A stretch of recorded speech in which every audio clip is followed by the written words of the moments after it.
उनके पास कोई स्पॉट या कोई चीज दिखाई नहीं दे रही थी। आप क्या सोचते हैं कोई क्या कर सकता है?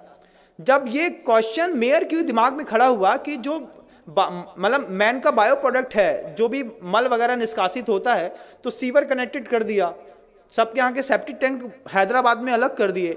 अब कनेक्टिविटी बना करके सीवर की पाइपलाइन से पूरे हैदराबाद का जो मल है वो एक जगह पर स्टोर होता था, तो उसको खत्म करने के लिए क्या दिमाग कोई चलाएगा? तो बायोकेमिकल के स्टूडेंट ने उसमें लिक्विड क्लोरीन डाल करके उस पीले को व्हाइट कर दिया, और पीले को व्हाइट करने के बाद उसमें से उसकी स्मेल गायब कर दी।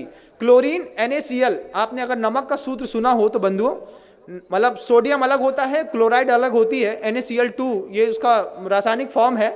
और जहां हम रहते थे पहले HGM, वहां पे Hukumchand jute mill and industries, और मतलब नमक से क्लोरीन बनाने का प्रोसेस वहीं पे होता था। लिक्विड क्लोरीन होती है, पाउडर फॉर्म में क्लोरीन होती है, गैस फॉर्म में क्लोरीन होती है, और सब अलग अलग चीज़ों में काम आती है। जो बांस के पेड़ होते हैं उसको साफ करने के लिए लिक्विड क्लोरीन काम आती है, जिससे आपका पेपर बनता है और जो बिल्कुल वाइट हो जाता है। तो वो बायोकेमिकल के जो स्टूडेंट हैं, वो बायोकेमिकल के स्टूडेंट ने पूरे के पूरे जो मल हैदराबाद के बाहर इकट्ठा होता था उसमें क्लोरीन को डाल करके मिक्सअप करके पीले से वाइट कर दिया। फिर जो वो पूरा एक पेस्ट के रूप में था उसको ड्रायर में डाल करके सुखा दिया, उसका पाउडर फार्मिंग कर दी। और सबसे बड़ी बात तो ये है कि कानपुर की गुटखा फैक्ट्रियों में बेच करके बड़ी बड़ी कंपनियों के गुटकों में पैक होकर के वो मल लोगों को पाउच में अंदर तक खिला दिया। ये ज्ञान के दुरुपयोग का युग है बंधुओं।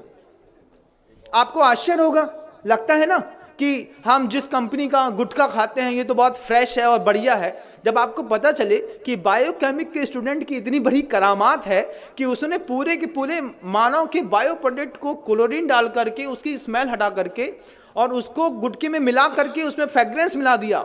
फ्रेग्रेंस का कारोबार कितना बड़ा है कभी आप सोच भी नहीं सकते, कुछ नहीं सोच सकते। और आपको तो खुलते ही साथ ही खुशबू आती है, एक तेज स्मेल।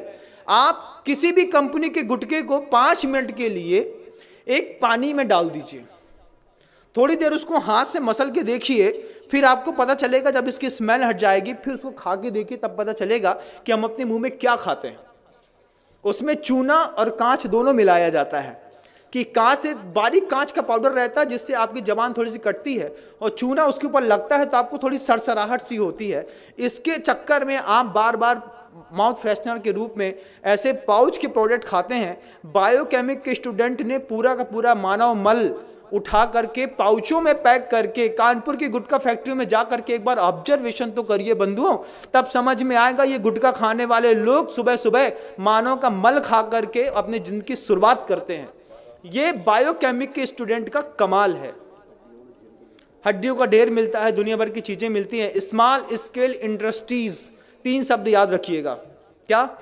स्मॉल स्केल इंडस्ट्रीज, ये 3 शब्द याद रखेंगे तब आपको पता चलेगा कि स्मॉल स्केल इंडस्ट्रीज के चक्कर में कैसे यूरिया से, साबुन से, शैम्पू से दूध बनाते हैं, कैसे सड़ी हुई चीज़ों से अच्छी पिज़्ज़ा बर्गर बनाते हैं और आपको खिलाते हैं। जो हमारे यहाँ का व्यंजन ही नहीं था वो सब हम आप खा रहे हैं, वो सब कुछ कर रहे हैं।